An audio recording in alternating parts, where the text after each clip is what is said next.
Farmers are tough and resilient, but that doesn't mean they have to go it alone.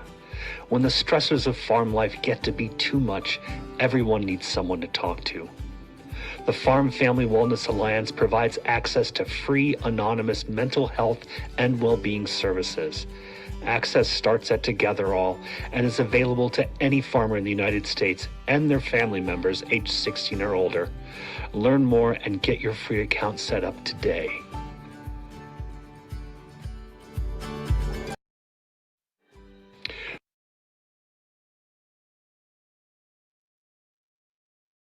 Good morning. Thank you for joining us today for our Farm Foundation Forum, Global Ag Trade and Sustainability, Gaps and Opportunities. We are glad to be able to engage with you and are thankful to Farm Credit for their support of this forum. My name is Martha King, and I am the Vice President of Programs and Projects at Farm Foundation, located just outside of Chicago, Illinois. I'm looking forward to today's discussion, which will take a look at some of the key debates happening in agri-food trade and explore opportunities for better understanding of sustainability policies and goals which impact agricultural trade. Before we get into today's program, I'm going to take just a few moments to share a bit more about Farm Foundation. We are a 501c3 nonprofit working at the intersection of agriculture and society to address challenges that affect the entire food and ag value chain. Specifically, we are an accelerator of practical solutions for agriculture, accelerating people and ideas into action. The three levers we use to accomplish this are policy, innovation, and education. Forums such as today's are just one part of our extensive program of work, which is guided by our mission to build trust and understanding at the intersection of agriculture and society, and our vision to build a future for farmers, our communities, and our world. We rely on partnerships to fund our work and increase our impact, so if you're interested in learning more about funding or partnering with us, I invite you to reach out to explore collaboration. Now, I'd like to take a minute to highlight our Friends of Farm Foundation program. With your enrollment as a friend, you will not only be helping to support the mission and vision of Farm Foundation, but you will also gain exclusive benefits such as first reads of our issue reports, networking opportunities, and much more. Being a friend is an investment in building a better future for farmers, our communities, and our world. To learn more about being a friend of Farm Foundation, go to farmfoundation.org/friends. The link is also being posted in the chat. In addition to learning more about Farm Foundation and our work by visiting our website, I encourage you to connect with us on our social media platforms. If you are posting on social media about this morning's session, we ask that you please use #FarmFoundationForum. And now a final few housekeeping notes. There will be an audience question and answer session at the end. We'll be using the Q&A button at the bottom of your screen, not the chat, please, to queue questions. This forum is being recorded and will be posted on our website at farmfoundation.org, as well as on our YouTube channel. We'll send out that link following today's program. When the forum concludes, you will receive a link to a brief survey. Farm Foundation appreciates your feedback and your time in completing the survey. Now, let's turn to today's forum topic, global ag trade and sustainability. The issue of trade and sustainability in agri-food systems has reached a critical juncture globally, marked by tension and competing visions. While agriculture can be a positive tool for sustainability, there are divergent perspectives on the role that trade plays and the varied approaches to improving sustainability. Today's panel of experts will be moderated by Farm Foundation's President and CEO, Shari Rogge-Fidler. Shari is a fifth-generation farm owner and operator, entrepreneur in the organic branded food industry, and founder of an agribusiness consulting firm. Shari was also CEO of a group of companies serving 1,000 farmers. She has lived and worked abroad for many years, including in London in financial services and across Europe with the Boston Consulting Group. I'll hand it over to you, Shari. Thank you so much, Martha, for the introduction. I'm really excited about our discussion today. First and foremost, as a farmer, trade is so critical to us and to farmers across the world, really. And secondly, trade is a key area that Farm Foundation has focused on for several years. We work in our portfolio of projects on trade, and you'll be hearing some of the work that we've done with our partners today, which is the other reason I'm very excited about our discussion today. We have some of our wonderful collaborators and partners with us today for our forum. And some of them were with us for several years ago. We started a US-China trade series, and our last speaker today, I'll introduce later, was engaged with us on that. But we're going to begin with some of our speakers that are with us on our Global Forum on Farm Policy and Innovation that we lovingly call GIFP. Our partners there are the Australian Farm Institute that we'll hear from first, and then the Forum on the Future of Agriculture second, and then the Canadian Agri-Food Policy Institute third. These partners have helped us establish this new global collaboration platform really as independent organizations who are evidence-based, as is Farm Foundation. We don't take positions on any of the issues, but we try to advance and elevate the issues. We did that first with a workshop in Paris last year at the OECD. And on the next slide, it highlights the paper that was a result of that workshop. You'll see it here, and it will be available there in the chat as well. Today's discussion will be highlighting a few of those issues and then advancing them as well. There were 4 key takeaways from that I just want to take a moment to highlight. First is to enhance food systems and trade through an outcomes-based approach to sustainability. The second was intensifying global collaboration and cooperation in support of coherent policies and a global framework for sustainable agriculture. The third was optimizing trade to make agriculture sustainable and profitable, often what we call sustainable productivity growth. And the last was harnessing data and technology to transform the way we grow and trade food. And so you'll be hearing some of those elements throughout the discussion. So I wanted to take a moment to highlight those. So it's time for us to dig into our conversation, and I'd like to open up the conversation with our first speaker, who is being very generous in her time to join us at about midnight from Australia. So Katie McRobert is Executive Director of the Australian Farm Institute. Katie has been part of the Australian Farm Institute team since late 2017, holding roles as senior researcher and general manager before now becoming executive director this April. Prior to joining the AFI, Katie worked as a global content and community manager for Rabobank, liaising with farming clients to build knowledge banks, and as the national editor for Farm Online, overseeing 7 digital rural news mastheads, including The Land and Queensland Country Life. And Katie, again, just can't thank you enough for joining us at midnight, and we're just really extra appreciative of the thoughts that you're going to share and the perspectives from Australia. So Katie, over to you. And also, before I pass the baton to Katie, because it is midnight in Australia, our norm is usually to take Q&A at the end of the forum, but I'd encourage you to put your Q&A in reaction to Katie's comments in the Q&A button, and we will take the questions directly after her presentation for Katie. So Katie, over to you. Thank you, Shari, and thanks everybody for having me tonight. Apologies if I'm slightly less focused than I normally might be, but it is, as Shari pointed out, quite late, quite early, one of those things here. But I'm very excited to talk to you today about the outcomes-based approach to agricultural sustainability that the Australian government is taking. And I'm just making sure those slides come up. There we go. So we've developed this framework, which we'll talk more about as we go through the slides. But what I really want to talk about is not the detail of the framework itself, which you're welcome to look up later on and go into at your leisure, but why we've decided that an outcomes approach was the right way to go in building this unique framework for Australian agriculture. So the Farm Institute, like the Farm Foundation, is a think tank for these kind of agricultural policy issues. It is our 20th year of operation this year, and we're very proud and pleased to be part of these kinds of discussions, not only in our own jurisdiction in Australia and Asia, but now increasingly globally with our partners in GIFP. So we'll go to our very first slide, which zooms all the way back from these nice, clear objectives to talk about the why, the how, and the what. The golden circle is one of my favorite little devices to try and place yourself within, sorry, I've got the chat popping up there. I'm just going to pop that down because it's popping across my slides. Sorry about that. The why, the how, the what helps to focus your efforts and energies on what is really important, not just the busy stuff that keeps us going every single day. So a lot of the activity and discussion on sustainability across agri-food systems focuses very much on the what of measuring sustainability. There's nothing wrong with that. That's a natural place to go. It's where most of us go every day when we are busy and we can see what's in front of us and we know what's keeping us busy. We look at the what.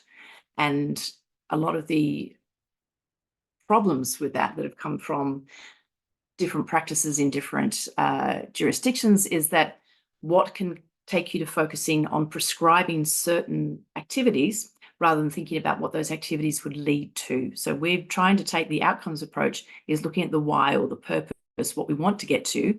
How we might get there might be different in different places. And what we do is important, but what we do is very different across different agricultural systems.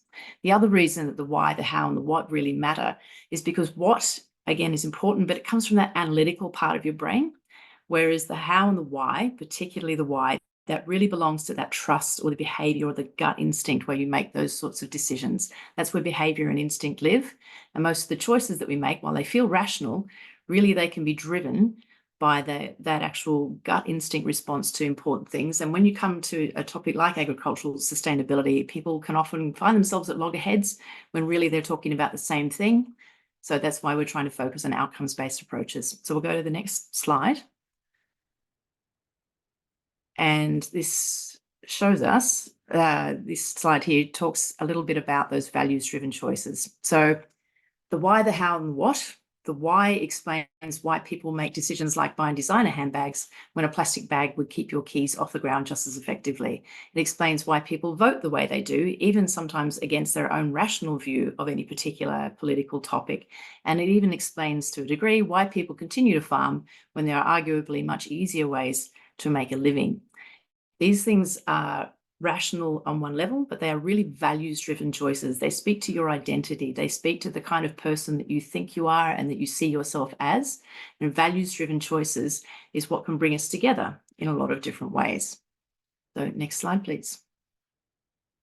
So how does all of that very abstract talk about values and whys and hows and whats relate to sustainability reporting?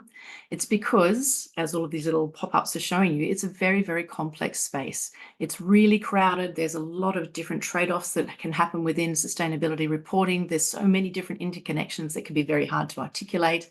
There's a lot of ambiguity. Some things are really clear and easy to measure. Some things are very abstract and very difficult to pin down. And if we get it wrong, these can definitely lead to perverse outcomes. And we've seen this happen in a number of different examples that we can get into later.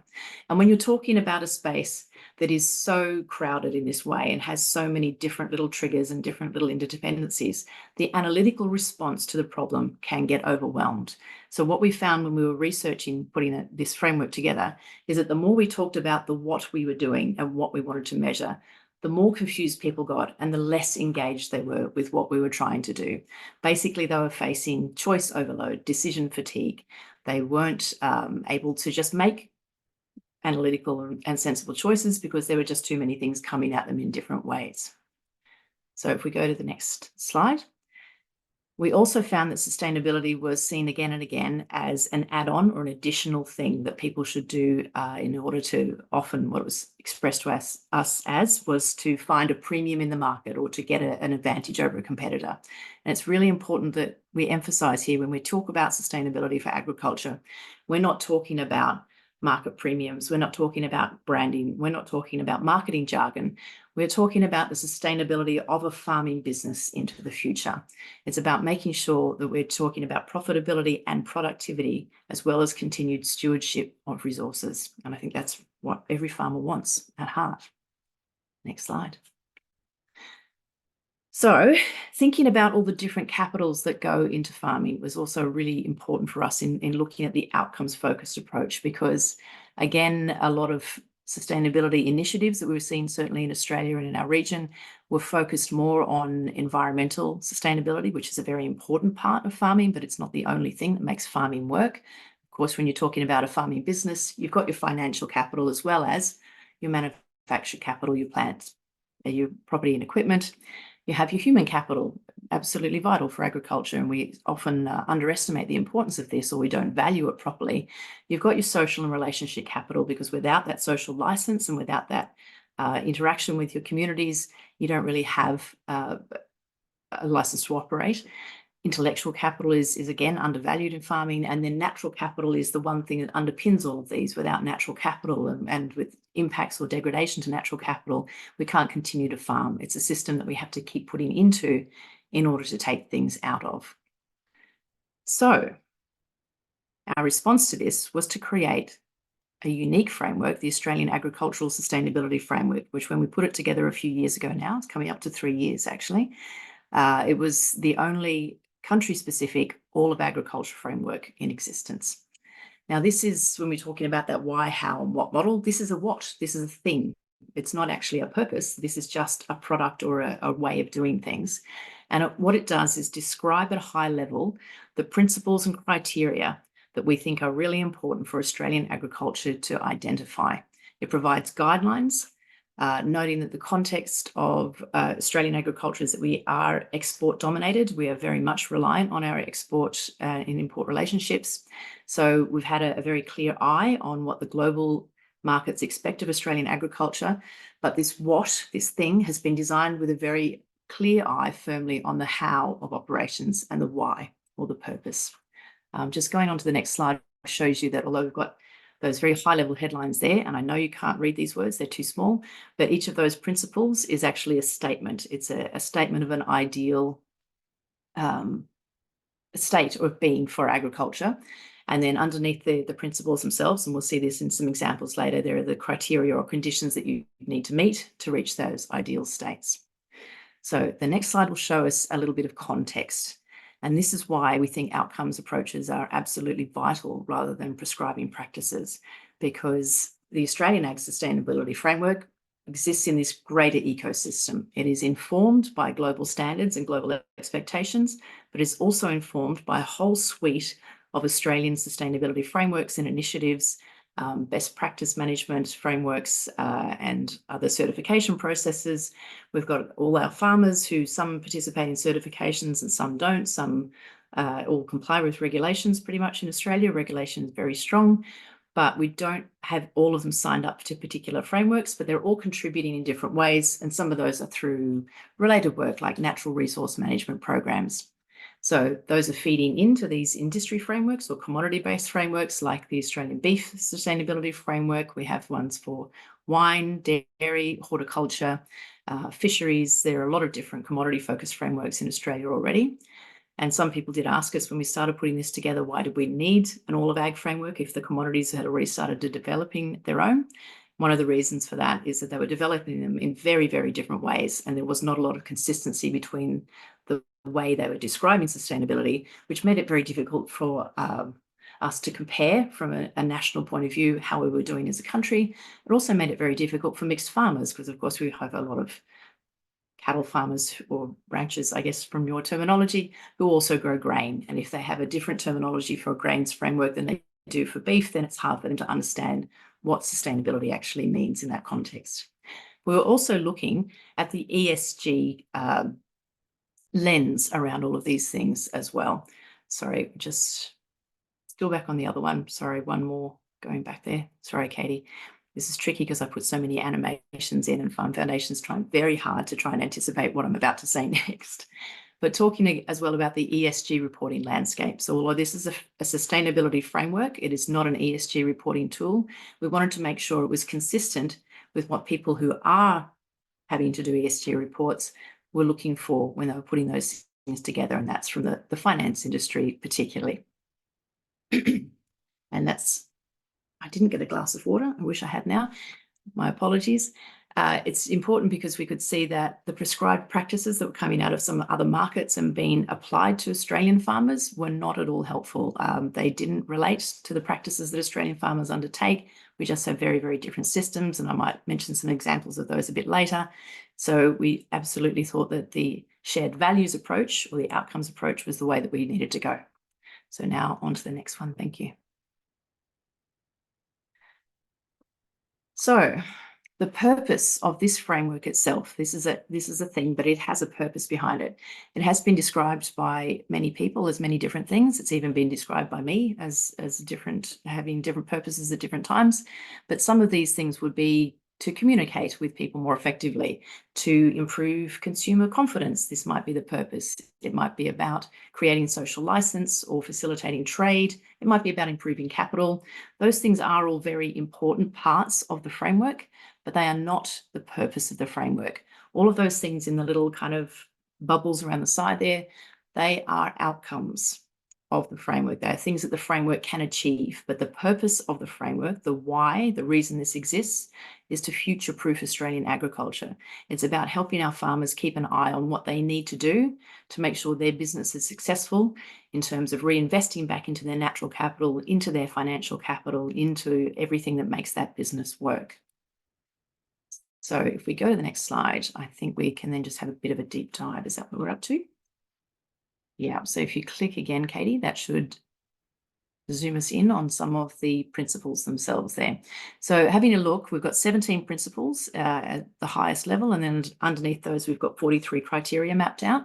And these have all been very, very carefully considered with almost everybody across our Australian agricultural industry. It felt like at the time it took us 2 years to come to an agreement on 17 principles.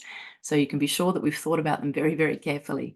But if we have a look at principle 5 as an example, the ideal state would be that biodiverse ecological communities are protected and enhanced. And then underneath those, we've got some criteria that you'd need to meet to make sure you're reaching that ideal state.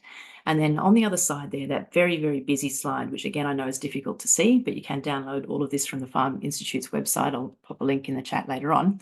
That shows examples, some examples, not all of them, of where these principles and these criteria are directly aligned with other Australian work and with other global work, so that we know that we're not saying these things in a vacuum. They're not just things that I made up late one night when I was trying to get the project finished off. These are things that have come from our domestic frameworks, that have come from our trading partners, and they are then articulated over there in a way that makes it clear this is something that people are asking for in the Sustainable Ag Initiative. This is something that people are asking for in the wine framework for Australia. These are things that resonate both at home and abroad. And next one, I think we've just got one more to zoom in on, but we can go fairly quickly through that. It's just, again, to provide you a bit of an insight into how we've gone through and mapped some of the places, not all of them, where these things do actually, I promise you the spreadsheet that this comes from is pages and pages long. This is all that would fit on a slide, just some of the places where these things are aligning with global and domestic work. So on to the next one. We've talked about the purpose, we've talked about outcomes. We had a little bit of a look at some of the detail, and I do encourage you to have a look at the web framework itself, which you can get from the website later on.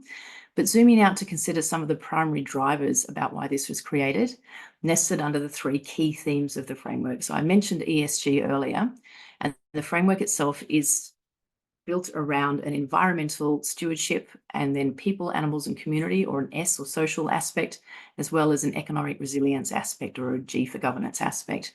And some of the drivers for Australian farmers are that we are obviously extremely exposed to climate change. All farmers are across the world, but in Australia, we already farm in a very marginal environment. The weather is coming to get us at every particular stage. I'm sure you know the feeling. And we've seen the graph that's been overwhelmed there because I made my slides go a bit too fast.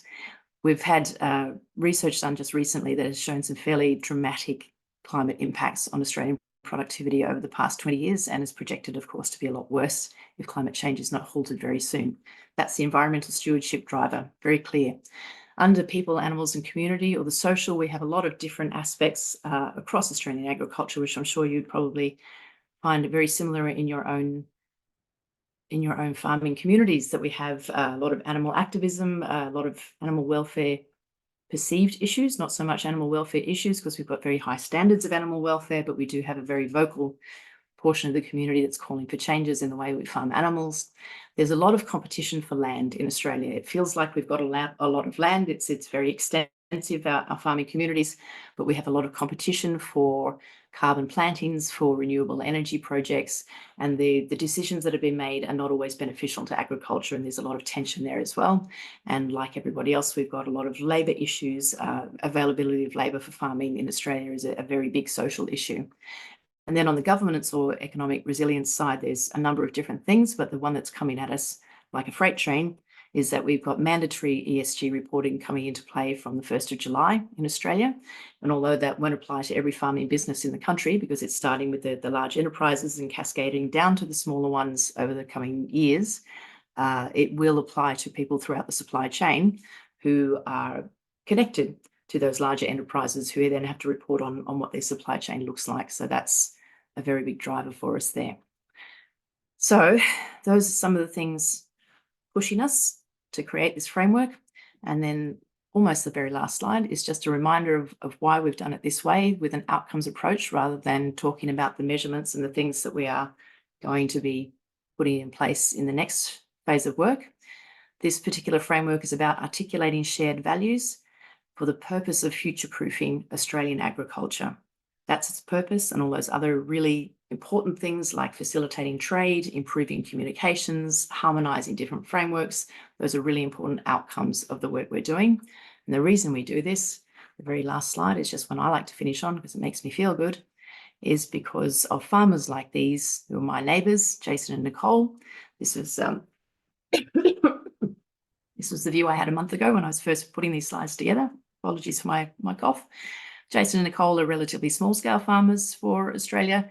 They only have 75 acres, but they don't call themselves hobby farmers. They're serious farmers.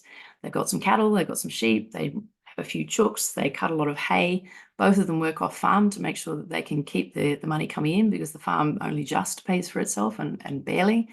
And both of them are remarkably fantastic examples of sustainable farmers, but they would never describe themselves that way. They're just salt of the earth, members of the community who volunteer at every sporting event and do what they can to make everything a little bit better than they found it. And that includes making the farmland better than they found it. They grow their own, propagate their own trees to replant parts of the property that have been left in a slightly worse way. They're really responsible about their water collection and their water distribution. And they do everything not by the book because they don't have a book. They do everything they can to reinvest in the social capital of their community, the natural capital of their farm, as well as the financial capital of their business. And a framework like the one that we've built with the principles and criteria that are shared values helps them find their way in terms of what they're doing well and how they can express that better to their stakeholders, whether that's people in the supply chain or just people that they farm next door to. And it also helps them identify gaps in their own farming business where maybe they're not as strong as they could be and they could do better. And so that's why we do what we do. And that's the end of the presentation. Great. Thank you so much, Katie. I think we'll, as we mentioned, we'll pause for a few questions from the audience. I'm going to get us going though first, Katie. As we've been partnering together in GIFP, I'd say in some of the conversations, there's almost like some framework envy across the globe. Australia has this framework out there. And you alluded to some of it, but I'd like you to just share a little bit more about what it's been like to socialize it and implement it. Any particular barriers or enablers as you've moved forward with it that you could share? Thanks, Shari. Yeah, look, it's been quite tricky in our own backyard, just building it in Australia because of that perception at the start that it looked like we were coming in to take over other people's frameworks, which was never the intention, but it possibly wasn't as communicated as well as it could have been. And the Australian Farm Institute is one of the service providers to a larger project. I should have mentioned on the slides that we stopped on before that the project is actually run by the National Farmers Federation, which is our big lobby group, our advocacy group for farmers, and it's funded by our Department of Agriculture. So there's tensions there from a number of different places. You've got government money, but then you've got basically lobbyists running the program, but then you've got independent think tanks providing the knowledge, and between those three organisations there's tension in the first place. And then there's the stakeholders of each of those organisations who have their own views on how things should be run. So there was a little tension at the start just in making sure we're managing expectations well and making sure people knew that we weren't coming in to overwhelm other frameworks with one big framework to rule them all, but rather we were looking for a way to provide guidance to some of those more, the commodities that were still on that immature part of the journey, that they hadn't established frameworks themselves, and to also make sure that we're providing a consistent national view of what our sustainability mapping and journey looks like. Then the other really strong driver, and I alluded to it before but didn't go into detail, is that there's a lot of pressure. Although EU is not our major trading partner, we have very strong connections with Europe, and of course a lot of the businesses that we manage and we're very reliant on import-export, they're domiciled in Europe, so they have fairly Eurocentric point of view. And there was a lot of prescribed practices being sort of fed down the line from Europe to Australia. And the fantastic example that always made me laugh was, why don't you tell us when we're talking about sustainability how many days you shed your cows? And we said, what are you talking about? What is shedding? We don't understand. They said, your dairy cows, how many days of the year do they spend in the shed? We said, they don't go in the shed. Whose shed are they in? What are you talking about? And it was just a disconnect because we're talking about a different way of farming. It's one of many examples. And to try and explain our animal welfare is actually excellent for dairy cows, but we just don't do shedding. It's just not something we do because our environment is physically different to your environment. And having those conversations, we needed a way to say we're reaching the same outcomes. We all want good animal welfare, but we get to the welfare along a different path than you because we have different systems. And similarly, soil carbon measurements. So we were having people feed down the line that, we expect a certain amount of soil carbon to be stored, and apparently Australia is not doing a very good job of that. And we're saying, well, actually our soils are quite a bit older than yours and a lot more fragile than yours, and we just don't store carbon the way you can. And we've reached capacity in certain areas. There's certainly areas we can improve in, but there are other areas that will never have that depth of soil carbon that you can have in some European systems. And we need a way to talk about, we're trying to get the same outcome, better soil health, better biodiversity, but we're going to get a different path to get there. Great. Thanks, Katie. We have a couple questions from the audience if you're able and willing to hang on for Of course. more questions. So the first one is around data. It says, how do your neighbors manage data collection and crunching? And Alberto goes on to say, I imagine there are lots of data to be collected considering all 17 principles. And that's the next big hairy challenge for us at the Farm Institute as well. So we're having mapped out the principles and criteria. We're in the midst now of developing draft indicators, and we're certainly leaning very heavily on our Canadian friends for some support and guidance in this area, having done a lot of the heavy lifting in the indicator space already. And having mapped out those indicators, the measurable states we're seeking to define, the next stage of work will be in actually defining metrics and the way we're going to measure the things that we're doing. So currently, the different commodity frameworks do have ways of measuring their own sustainability indicators, which we're borrowing from as well. To be honest, some are more robust than others. Some are scientific measurements, some are surveys, and some are best guesses, and some are projections. The other thing that the AASF is seeking to do is try and standardise some of that work and make sure that we do have robust systems. And of course, you can't start with perfect data. You have to start with what you can find out and improve from there. But it's the next challenge of work. So we're hopeful that a lot of the data that we're expecting to need for these indicators is actually being captured on farm already. This is the sense that we're getting from the early work we've done in discovery, that farm businesses, in looking at their own environmental footprint, in looking at their own profitability and productivity, they're collecting data already. How is my soil doing? What are my inputs? What am I expending? What am I bringing in? So if we can use the existing farm data to paint a picture of sustainability in that broad and holistic sense, that'll be a win, because nobody wants to put an extra burden on farmers to create other layers of reporting. But it is early days, and I will take all the advice I can get if anybody out there has an answer for me too. Great, Katie, and you are not alone. I think that's a theme that we've heard across all of the GIFP conversations, that metrics, I think, is the next area that we as GIFP probably need to tackle. And with that, I neglected to mention that the next step for GIFP is that we'll be holding another workshop, our second workshop in Washington, D.C. this summer in July. We are yet to shape the agenda, but my guess is that metrics are going to be at the forefront of what people want us to cover at that workshop. So thank you for that, Katie. And we'll look forward to seeing you there as well. As I understand, you'll be able to join us there. The last question for you, Katie, I need some water too, is how do you in Australia demonstrate the value of this framework? So that's a broad question about the value and demonstrating it with or without the metrics that we just mentioned. And then what does it take to get the private sector to invest in this initiative, since I think it's been largely the government and think tanks and so forth? Two good questions. I'm going to start with the second part. So it doesn't have a lot of private money behind it. It has an enormous amount of industry support. And when I say industry, I'm talking largely about the research and development corporations. So Australia's landscape is a little different to some other agricultural landscapes in that we have very well-funded research development corporations for our major commodities, which are drawn from levies, from farmer levies.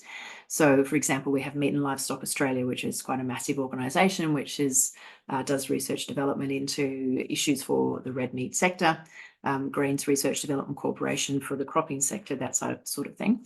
So the RDCs are behind the commodity frameworks. It's the RDCs that fund the individual commodity frameworks. So they're putting a lot of their own money, or a lot of growers' money really, into these specific frameworks on which the AASF rests and draws a lot of its own indicators and criteria and its cues from, I guess, in a sense.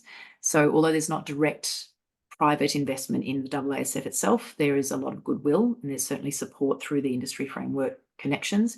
And we have a very large community of practice that sits within the AASF, which is made up of the RDCs and the other industry framework members who contribute to how we are shaping the AASF itself. Having said that, it's still a project, and eventually it has to become an entity and stand on its own feet. And there's been quite a bit of background work done on the governance to date, and it would require a mix of public and private funding to continue. So that is something that has been a live discussion.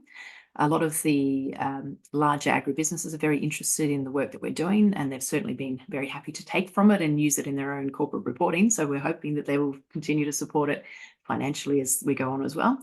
Likewise with some banks, some large banks in Australia. Now I can't remember the first part of the question, which was Demonstrating value. Demonstrating value. Yeah. Okay. So that's a really good one. And you will have seen that a few times there that I stopped on that one phrase, future-proofing Australian agriculture, because to me, that's really what it comes down to. That's the value of a framework like this. It's about helping anyone throughout the supply chain, whether it's my neighbours on their farm, whether it's an agribusiness who needs to report, whether it's an insurer who's trying to figure out whether or not their clients are behaving sustainably and they're worth insuring. They've got some key principles and criteria that they can look at and say, this applies and I understand what it means. And then I can look for metrics further down the line. So that's the value in one sense when you're looking inwards back towards agriculture. And the value looking outwards and the communication that it has is that we've seen a really strong uptake from people in our the people who work in our trading partner regions. I've just come from a meeting today, which is now beginning yesterday now, quite a long time ago, talking to our agricultural counsellors, who are people who work in trading partner countries. And they've found this framework a really, really helpful way to start the conversation. So we hear a lot externally that Australian agriculture is not seen as sustainable, even though we feel in Australia we're working very, very hard to be as sustainable as we can be. We know that natural capital and that human capital is very precious, and it's something we hold on to tightly. This gives them a way to communicate, here's what the Australian agricultural industry is focusing on, here is what they're working towards, here is where they already have success.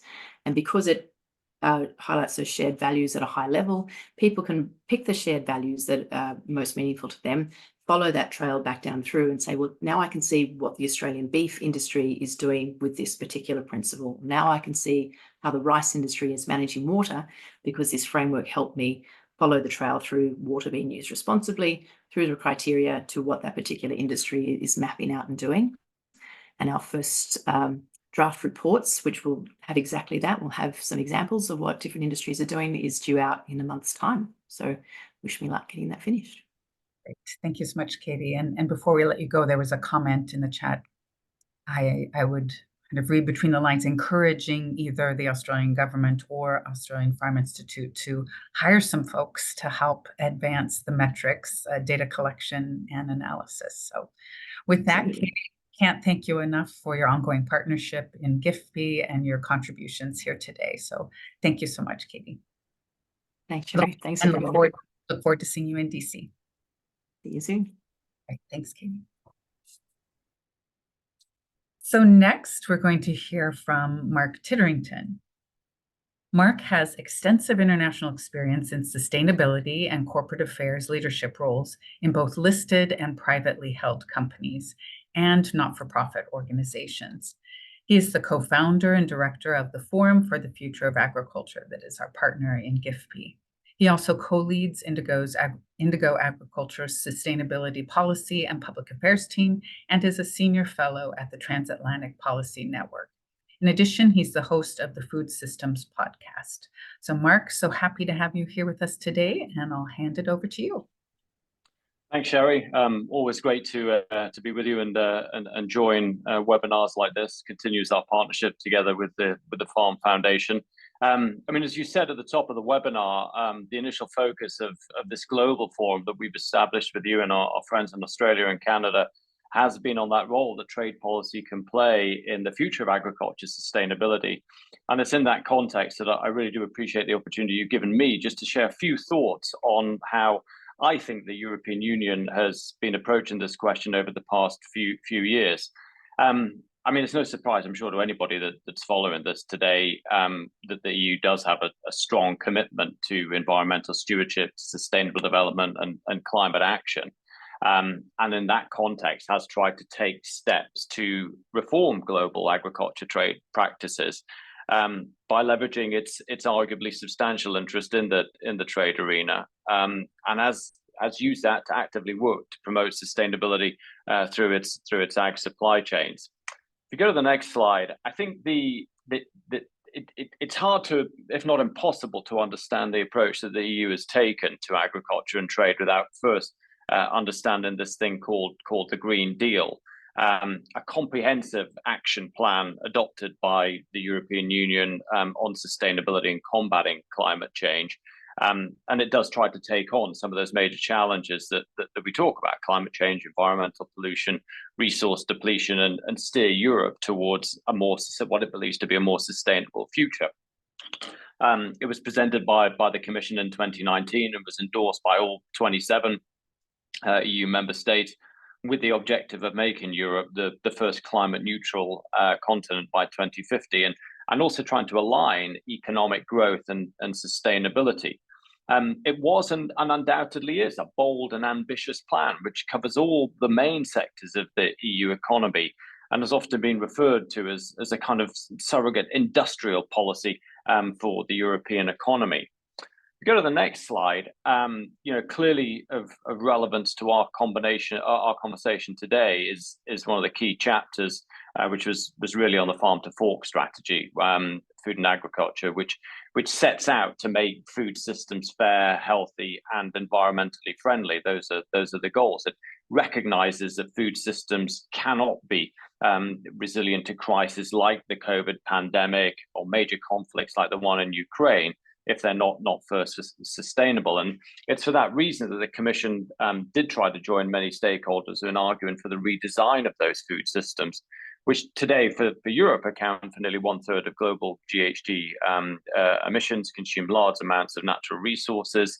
Some argue quite powerfully the result in biodiversity loss and negative impact on health, whether that's due to under or indeed overnutrition. And arguably, and I think this is a point I'll return to later, don't necessarily allow for fair economic returns and for the livelihoods of all the actors in the value chain, particularly the primary producers, the farmers and the growers and the ranchers. There was a recognition that by putting food systems on a sustainable path, it would bring new opportunities for operators right across the value chain. New technologies, scientific discoveries, combined with increasing public awareness and demand for sustainable food would, according to the Commission, benefit all stakeholders. And so Farm to Fork aimed to accelerate the transition to a sustainable food system with a focus on neutral or positive environmental impacts, helping to mitigate climate change and its impacts, reversing loss of biodiversity, ensuring food security, nutrition, public health, and making sure that everyone has access to safe, affordable, nutritious food.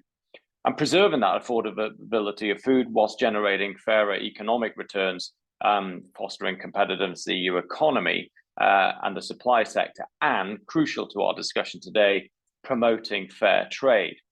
So if you go to the next slide, I think that point about trade is key, because arguably it is driving the EU to take steps, not just to reform its own domestic food and agriculture system, but also to take on global ag trade practices in line with that domestic approach that do seek to leverage the substantial influence that the EU does have in promoting sustainability through its supply chains, particularly on critical imports of things like soybeans, palm oil, coffee, cocoa, and the rest.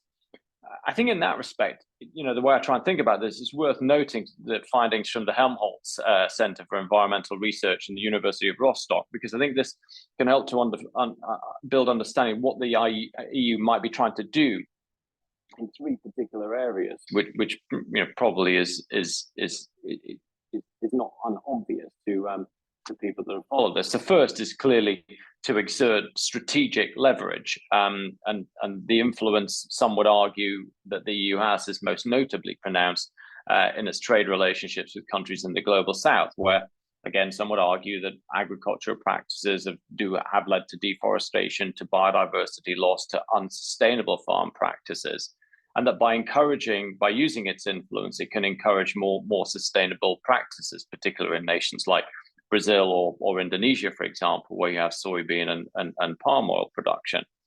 And the EU is using that leverage, due to the economic significance of these trades. By focusing on those areas, the EU is undoubtedly trying to support sustainable practices, certainly aligned with UN SDGs, but also promote economic development. But it is also starting to manifest itself clearly in the trading relationship by seeking to align ex-EU countries and the standards of production with their own, which clearly is a design to ensure that European farmers, in the standards that they're expected to produce against, are not unfairly disadvantaged, and we can unpack that. And then linked to that is clearly the integration of policies for sustainable impact, and here they're trying to promote sustainable food systems globally. So I think that's crucial as the EU believes that it's seeking to address complex challenges of agricultural trade, which includes balancing those economic interests with environmental and social sustainability. And those EU policies are geared towards reducing ecological impact footprint of imported goods, regulating markets which diminish demand for unsustainable products, and fostering more sustainable consumption patterns within the EU. And clearly that has a knock-on effect in terms of its relationship with trading partners beyond the EU. And underpinning all of that is a recognition or striving for a goal of leadership from the EU in the global community, and to lead by example in what they're trying to do on sustainability, whether that's regarded by them or by the EU or by anyone else as a unique selling point of what the EU does in the global community. And clearly that has impact on the trading relationships and the policies that are designed to align broader sustainability goals with what's been implemented domestically and internationally. And again, some would argue that the subtext of this is ensuring that as the EU puts in more sustainability standards and requires its own farmers to produce to them, that they're not disadvantaged in terms of what is taking place elsewhere. If you go to the next slide, if that was the theory of implementation of those policies and regulations, which have emanated from the Green Deal and the Farm to Fork, to put it mildly, in the last few months, they've encountered turbulence. I'd go back to 2019 and say that was perhaps a missed opportunity to truly bring all stakeholders together to adopt a systemic approach to agri-food system transformation in Europe, which includes not just policy and regulation, trade, but also the financial sector, the whole value chain, and the technology providers, in order to work out what all actors could do in order to deliver against Green Deal objectives. And clearly, at least in my view, would require support and interventions that do extend beyond policy. And perhaps some would argue that ought to have been obvious. Instead, what I think we got was perhaps a more piecemeal approach to transforming the food system, at least from an EU perspective, with the EU arguably pulling levers within its immediate realm of disposal, so to speak, what was nearest to them. And I think for some, including the farmers that were in the street, that seemed to be more about stick than carrot of incentives. And those, we always have to kind of stand back and recognize at least the basic fact that I see in Europe is that farm incomes since 1970 have unquestionably been squeezed, and their share of take from what the consumer actually pays has been declining. whilst at the same time, the administrative burdens that have been put on their businesses to comply with regulation have indeed been increasing. And if you run a business, a farm business, the viability of those businesses is increasingly being threatened by that. We have the old saying here that it's impossible to go green whilst ever you're in the red, and I think that resonated with many of the farmers. In the end, what we found literally in the last 6 months is that totemic policy interventions, like, for example, the sustainable use reduction of pesticides or the nature restoration law, which had implications for our trading partners and caused consternation in many parts of the world, have begun to founder in the face of some extremely well-timed, very impactful, sometimes, and I use the word advisedly, violent campaigns in farm protests that have taken place across Europe. They included the blocking of highways and particularly in Paris, including the extraordinary claim at one point that Paris may run out of food because it was simply unable to get food delivered into the city, evoking memories of the Paris Commune at the end of the 19th century, but also around the EU institutions in Brussels.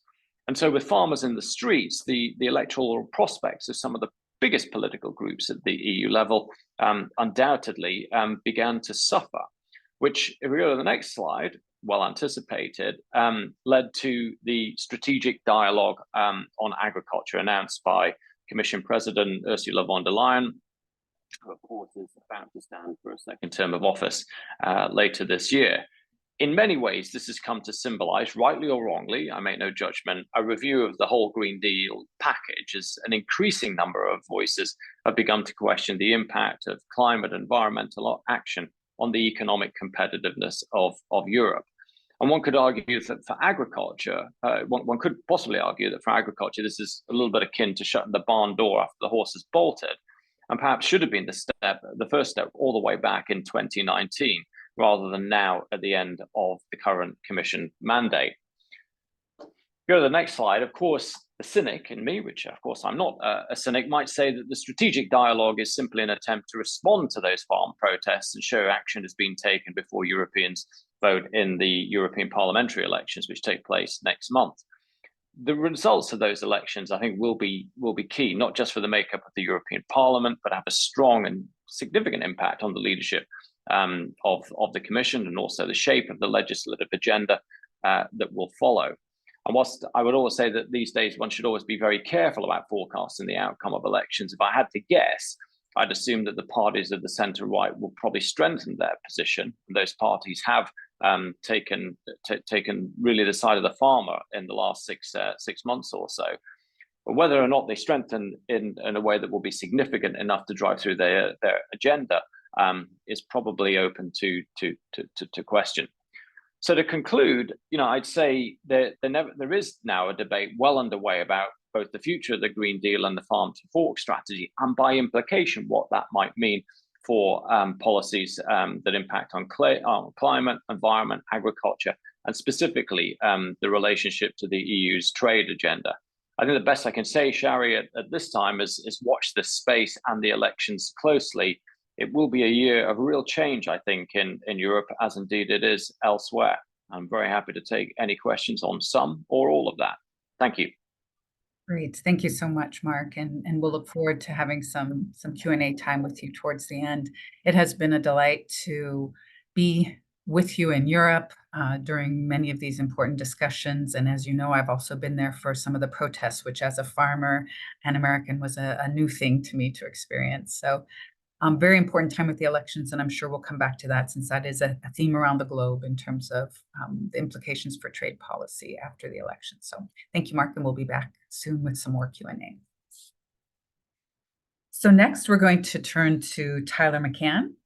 Tyler is Managing Director of the Canadian Agri-Food Policy Institute. He spent almost a decade working in government, advising ministers, serving the Agriculture and Agri-Food Minister for most of that time. He has also worked as a consultant for farm groups, industry associations, and small and large agri-food businesses, advising on government relations, policy, and association management. Tyler also operates, important, one of your most important jobs, operates a beef and goat farm in Western Quebec. And we need to have like a farm exchange at some point where you come to my farm and I go to your farm, Tyler. But I'm handing the baton over to you and look forward to your remarks, Tyler.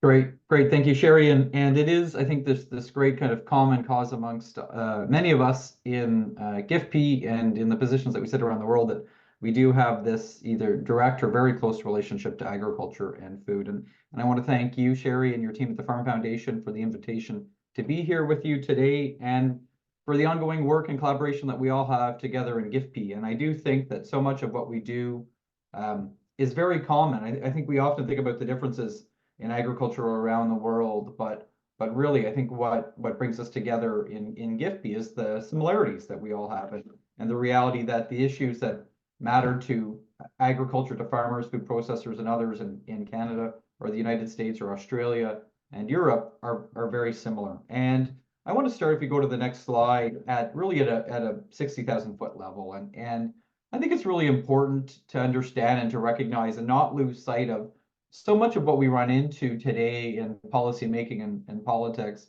is a challenge of perception. And so some see it, some see a bird, some see a rabbit. I think if you're looking, if you're stranded on an island and you see a boat coming, you can get quite excited. If you've been lost on a boat for days on end, you can quite get excited about land. And really, I think it speaks to this dynamic where whether you're a farmer or a consumer, whether or not you're an exporter or you're an importer, whether or not you're someone that sees agriculture as the problem or sees someone who sees agriculture as a solution, that where you sit will have the significant influence on the perception that you have in front of us. And when we talk about things like sustainable trade, things where there really is this need to get to a common position, this dynamic that there isn't a clear definition, there isn't a common understanding, recognizing that the perception that we all bring to it has a significant influence is really important. And if you go to the next slide, and we'll click through this, I think we have to understand that when we talk about things like food system transformation, if you click ahead, you know, I think typically in agriculture, the circles that we tend to operate in, we see this idea that we're transforming from this old sprayer, this somebody probably not being very safe and an open station tractor, to this new world where we've got drones and technology that are fixing and solving the problems that we have. But if you click through, click ahead again, you also see this different approach where what we need to do is move away from big box stores and industrial agriculture to these small farmers markets, and that's what the transition looks like. If you click ahead again, you'll see, I think this transition close to me, spent a lot of time milking cows over the years, this idea that we're going to go from small tie-style barns to bigger, more modern, more efficient dairy operations. But if you click ahead one last time, you see, I think that arrow goes in the other direction, where there's people out there that want to go from that big farm back to the good old days. And ultimately, at the end of the day, this problem of perception challenges all of the work that we do. If you go ahead again, I want to talk a bit for a couple of minutes about the National Index on Agri-Food Performance. It is at its core very similar to the AASF in Australia. What it is a framework to be transparent about sustainability in agriculture and in food. One of the similarities with the AASF is that it provides a holistic view, but there's some big differences. The AASF speaks to outcomes, what they want to achieve. What the National Index does is provides transparency, and it is intended to be a tool to bring everyone to the same starting point.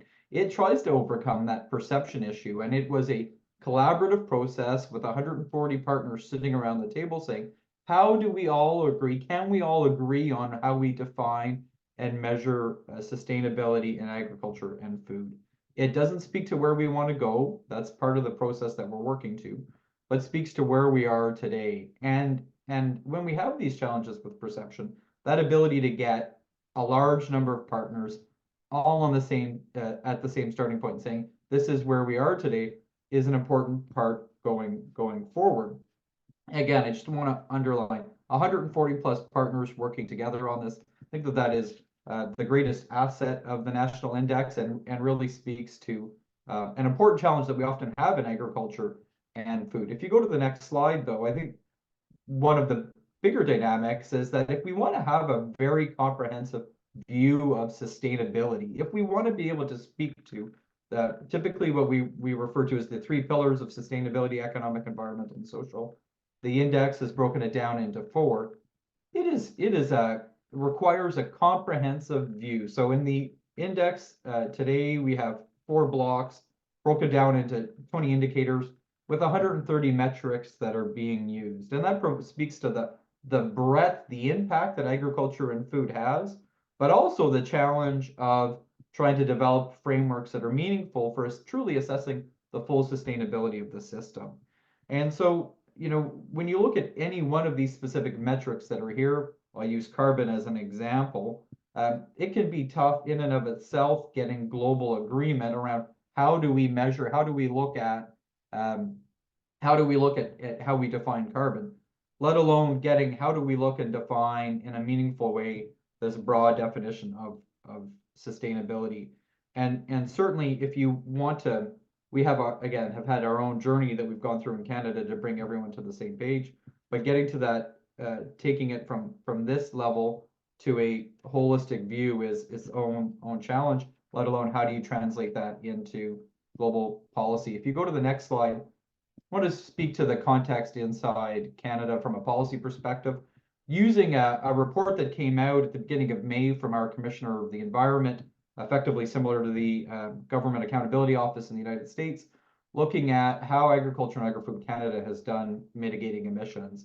Provides this good overview of the journey that we've been on, starting really at 2015, whenever the government changed. Again, politics plays large in all of this, where the Prime Minister gave his Agriculture Minister a mandate letter to really focus on addressing climate change and sustainability. The government rolled out a broader pan-Canadian framework on clean growth and climate change in 2016.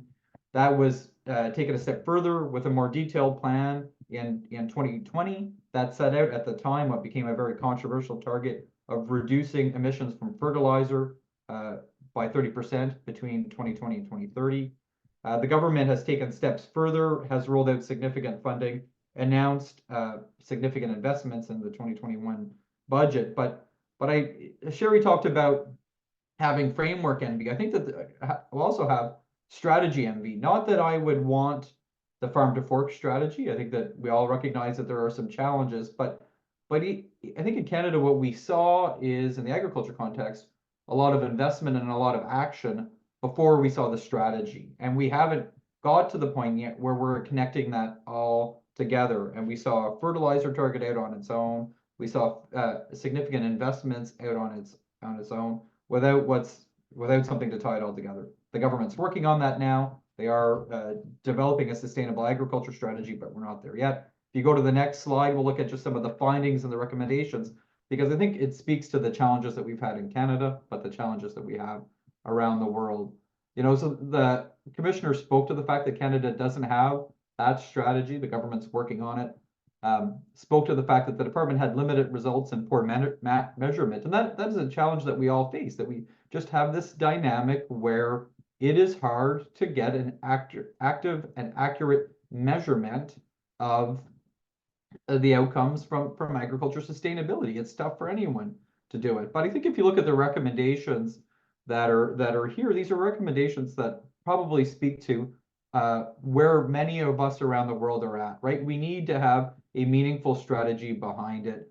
We need programs that are long-term. The report criticized the government for effectively taking a long time to get programs up and running and then not having very long life cycles for those programs.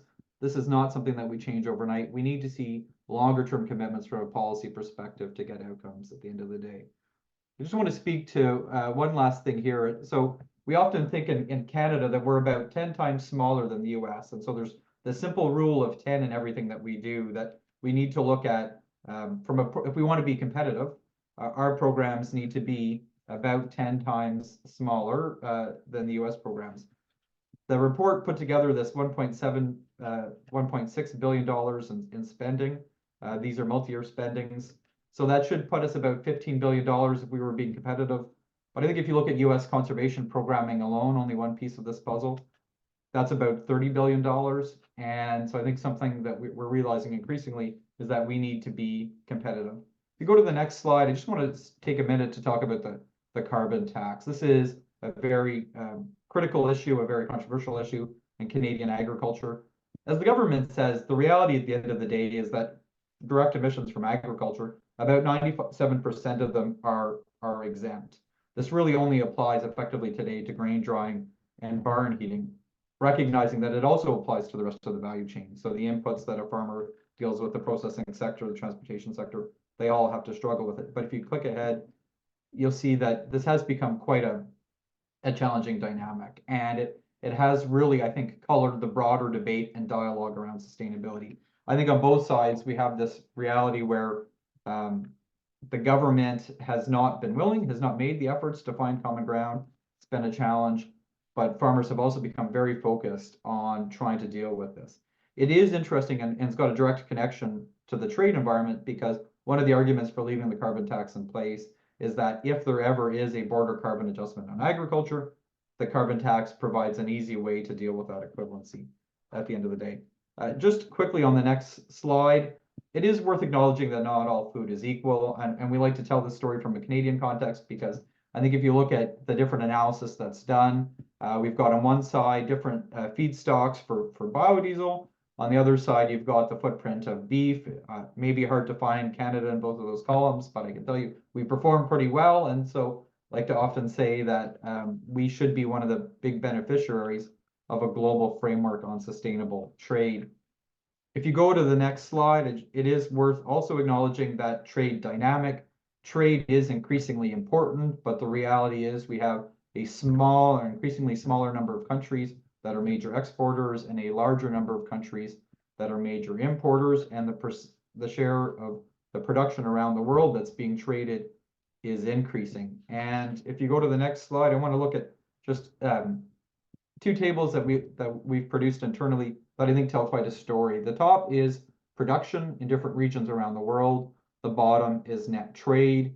And so we have the major producers in East Asia and in South Asia, really China and India, major producers, but also major importers. And we've got this far side of the graph that really are doing the bulk of the work from a trade perspective. That is South America, that is North America, Eastern Europe, and Australia to a certain extent. And so we need to, when we talk about perception, understand these different dynamics that are playing out. Where trying to build a sustainable trade framework needs to recognize that we need to find solutions that work for everyone, but our major importers are going to have a different perspective than our major exporters. If you go to the next slide, I think one of the things that we struggle with is, does trade and sustainability become a smooth intersection where they meet and go together, or is it a collision? Again, I think that there's a lot of concern, but we've talked inside Canada and really tried to champion the fact that Canada can be a leader. Canada should be a leader in coming up with the creative solutions that are needed in order to make this trade and sustainability be an intersection at the end of the day. If you go to the next slide, one of the things that we think is needed is these creative solutions. And so we really are quite excited to be part of GIFB, working with our partners around the world. I think really do think it's important to highlight the conclusions coming out of the workshop last year. These aren't necessarily rocket science, but they are the starting point for important work that needs to be done. And if you look at those conclusions highlighting outcomes-based trade, the need for a global framework around sustainable agriculture, understanding that we can use trade to deliver sustainability improvements and profitability improvements are important, and the important role that data and technology play. I think this really is about kind of creating that level playing field for the future. And I want to, if you go to the next slide, just drill in quickly about outcomes-based approaches. And Katie talked about it in the AASF context. It very much is in the spirit of our national index as well, that we need to understand that what matters are outcomes. And I think that, you know, Mark can speak to the frustration of European farmers when you've got governments that are coming in trying to institute practice-based approaches.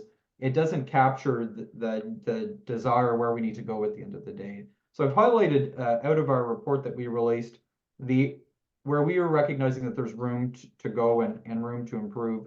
going forward when it comes to outcome-based approaches. But it is about developing the right frameworks and approaches to give evidence and support to that sustainability framework from an outcome-based perspective is important. But we need to understand that what matters at the end of the day is not whether or not you're using no-till or not, but whether or not your soil organic carbon is going up or down. And sometimes it can be very tempting to rely on practice-based proxies, but I think that they do a disservice to the really dynamic organic system that agriculture operates in.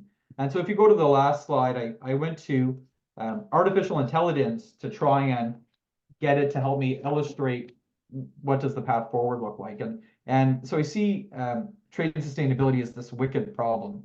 Now, artificial intelligence seems to think wicked is, I guess, the musical, but I think the question is, are we trying to come together and solve a wicked problem, or are we trying to come together and solve this great opportunity? And I think that that is one of the challenges. I think at GIFP, we see it as an opportunity. We see a lot of potential, but it's certainly something that we can't do on our own, and we need to work together to solve. So thank you, Shari. I look forward to the Q&A after. Great. Thank you so much, Tyler. Thank you for the fun, wicked image there as well. As Tyler mentioned, as we've been going through our dialogue with GIFP and as a U.S. farmer, we have had challenges. I mean, we are now friends and collaborators, but we do also have some differences. The whole idea of carrot or stick, and as an American farmer, I always want a carrot rather than a stick, and how America writ large has more of the bottom-up market-driven approach to sustainability rather than the top-down policy side of things. And yet we have found that we have more in common than that holds us apart. And we also need to keep working on advancing solutions as we move forward. So as we turn to our last speaker, we acknowledge that we at GIFP and we at Farm Foundation need to keep pushing to advance perspectives around the globe. And Devry has the unenviable task that we've said, Devry, help us broaden the scope beyond our own geographies, as well as the perspectives that were limited in the paper. So she's been a very great partner to round out our discussion today in that way. So Devry Boughner Vorwerk is our next speaker. Devry is known as a global C-suite food executive and corporate officer, having served as Chief Communications Officer and Global Head of Corporate Affairs at Cargill and Chief Corporate Affairs Officer at Grubhub. She is also a sustainability entrepreneur, founding DevryBV, Sustainable Strategies, her own strategy and advisory company, and serving on the advisory boards of the Culinary Services, Inc. and Agrology. Devry is an international business development and diplomacy strategist, as well as an expert in international trade relations, demonstrated by her success as senior policy advisor at Aiken Gump, leader in international and regional corporate affairs roles at Cargill, and in roles at the U.S. International Trade Commission, the Office of the U.S. Trade Representative, and the World Bank Group. You've been in the trenches, Devry, so thank you so much for being with us today to bring that expertise and experience to bear to our conversation. Over to you. Great. Thank you, Shari. And hello to all of you. And thank you for sitting through this seminar. I understand that I'm coming late in the program. So if you're exhausted, just stand up, stretch, but really thrilled to be here. And I'm pleased to know that GIFP has organized itself with some of the strategic players that we would call friends from around the world to talk about the importance of putting together a multilateral trade policy framework for sustainable agriculture. And for those of us who have worked at the intersection of agriculture and public policy and business and trade, I would say for me, maybe about the last 25 years, it comes as no surprise that we're here at this moment where the industry needs to come together collectively and globally to present a vision for the next iteration of public policy. I'm not there yet. I'm still on the first slide. Just the intro to talk about what's going to facilitate a food secure and also a natural environment secure future for our industry. And before I dive in, I want to back up, coming from the perspective, Shari, you talked about being in the trenches in government and having this vantage point, working for one of the largest global food companies in the world that also had energy verticals and financial service verticals that I've spent the bulk of my career in the private sector. And so I know full well, and I've seen the list of folks who are joining today, which, by the way, is one of the most impressive lists of academics and industry and nonprofit and civil society leaders in this space. And so what we know collectively is that sustainability didn't just happen to us. It didn't just happen to us. And so that's what's bringing us all together in this moment. But it's actually been over the last 25 years or so, especially post-Uruguay round, where we as an industry have been accepting our role in becoming part of the solution and actually coming to terms with sustainability as a key operating principle and action in our businesses. So it's not something that just happened. And I'll tell you, the industry, we have been sort of awakened to it. I mean, probably nearly 20 years ago now, when I was in one of my roles, and we'd have activists climbing grain elevators in places like Brazil, protesting deforestation or looking to address child labor in supply chains, such as cocoa, and trying to grapple with what we know about the impact of palm oil production on the climate. I mean, these things have been it's been like a sweater. I like to use the term a sweater collecting lint, right? And now as an industry, we've got kind of this big sweater full of lint, and we're trying to figure out, how to actually make sense of it. And so, the industry associations, in my view, you go and we talk to them in different places and spaces around the world, have tried to lead, have been working on maybe individualized standards for their sector, et cetera. And we've seen from our three previous presenters that we're starting to see the configuration of all these different systems that are taking place in different countries. And they're actually now becoming a condition of competition, depending on where you sit, where your business sits. And so, some players are saying, in the country context, look, we've been at this, we've been moving faster, we've been making the investments, and we should be acknowledged for that. We should be acknowledged that we brought innovation to the table.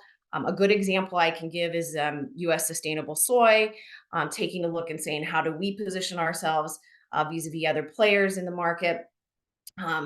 Because we don't have deforestation in our supply chain, and we are working really hard on our sustainable actions and should be awarded rightfully for that.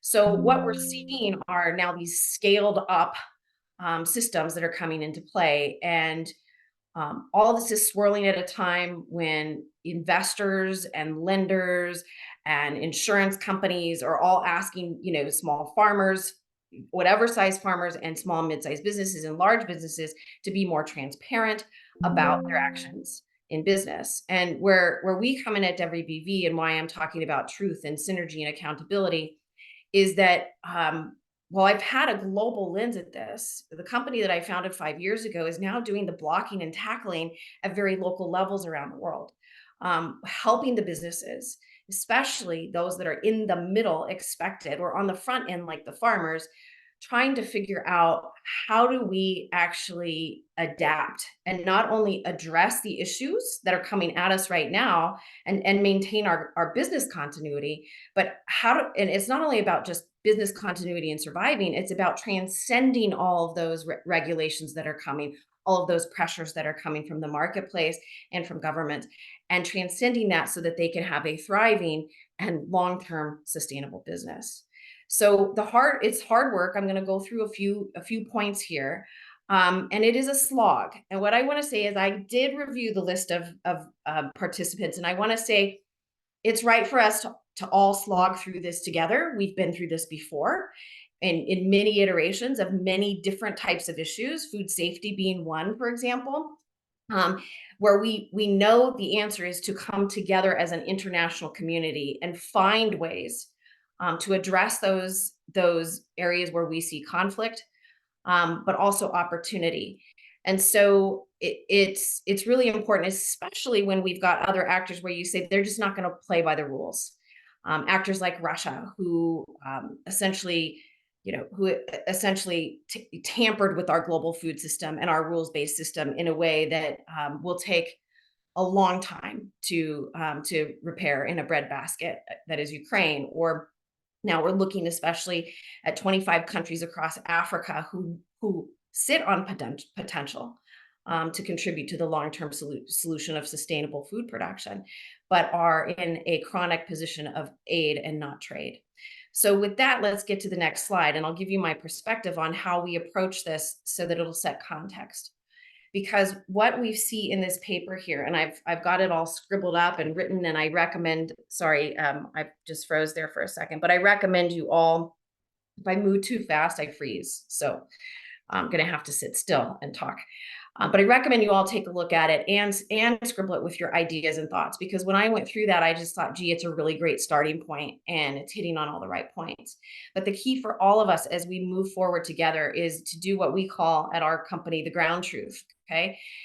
It really is, we walk our businesses through this when we sit with different clients, associations, and governments. We talk about finding that truth, in there, sitting with it and trying to understand the ripple effects of all of the different actions that you want to take as a business or that government is taking.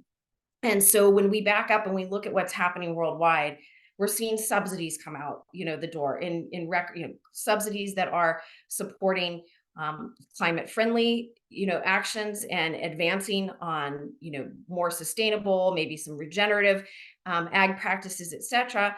But we're also seeing subsidies, as has been mentioned, in fossil fuels, et cetera. We're seeing border protections, tax incentive, all these regulatory reporting requirements.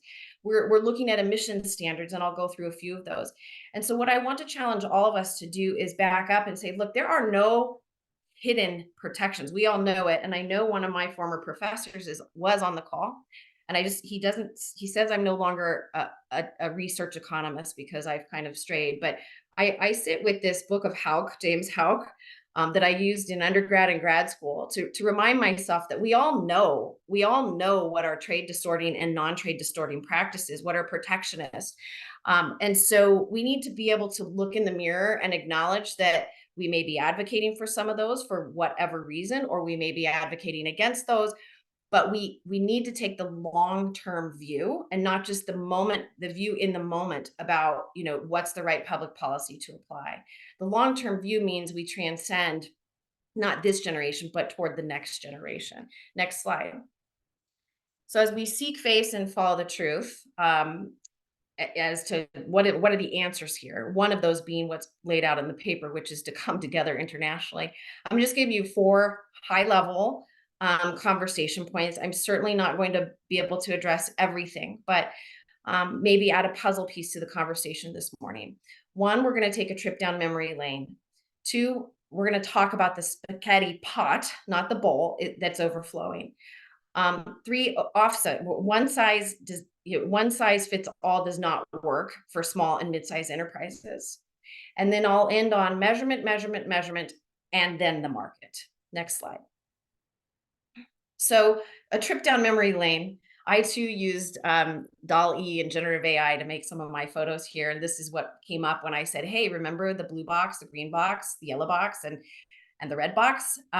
We all remember these. Hey, remember we had market access provisions we were really looking at across the globe with WTO members. The export provisions, whether they were subsidies or export bans, differential export taxes, all of these SPS commitments we negotiated. And I know it sounds a little tongue-in-cheek for a lot of I noticed government folks who are at the table who have been doing this time and time again. But the reason I raise this is because one of the challenges I believe we're up against is not because of the group that's on the call that's actually interested in what we're saying. It's because of all of those others that we have to remind of the playbook that we've had over, not just since the mid-90s with the Uruguay round, but really the establishment of the General Agreement on Tariff and Trade in 1947, right?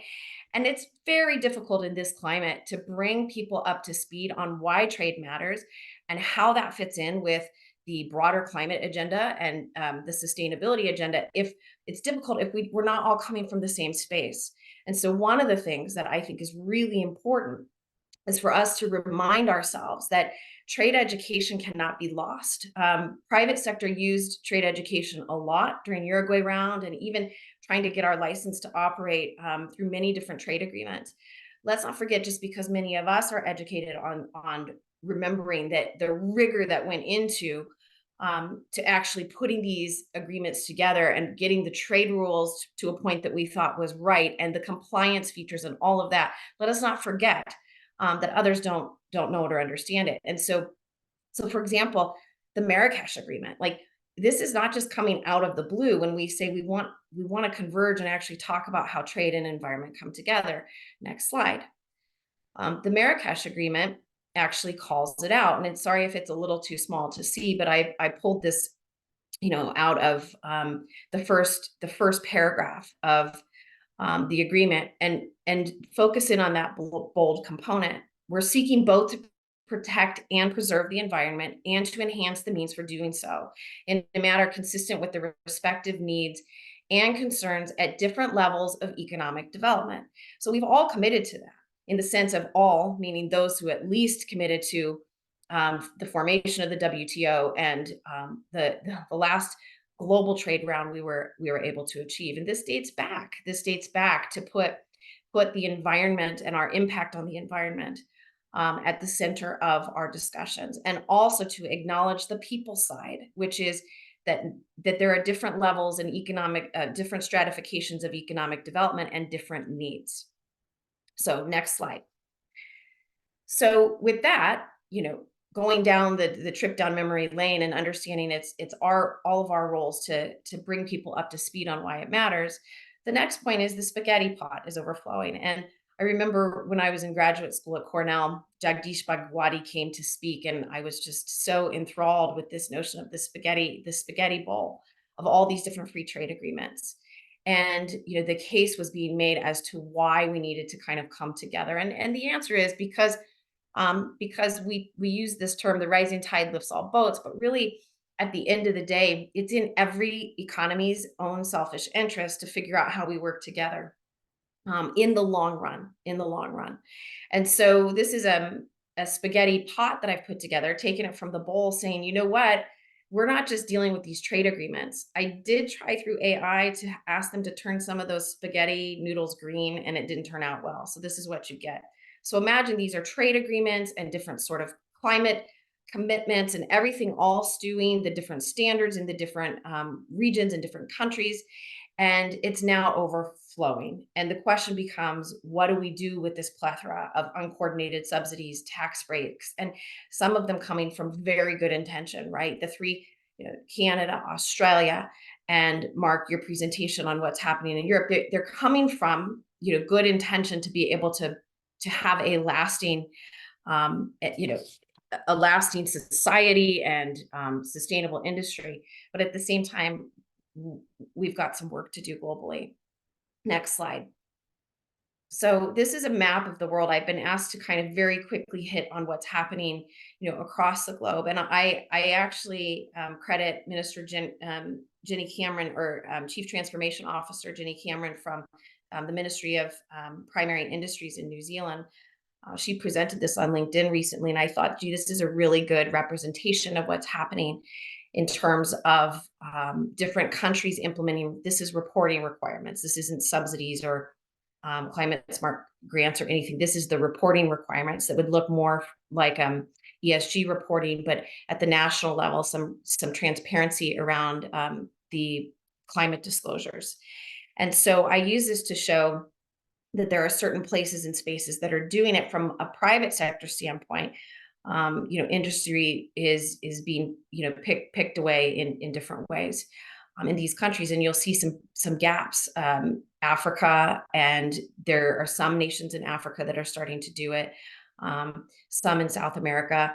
We'll see if it ripples up through Mexico, Central America, and Mexico. But the point is that if one country is doing it and it's your export market, and another starts adopting, and another starts adopting, these different reporting requirements are going to be leading to lots of facilitation of trying to figure out as a business and as an industry, how do we actually meet those requirements.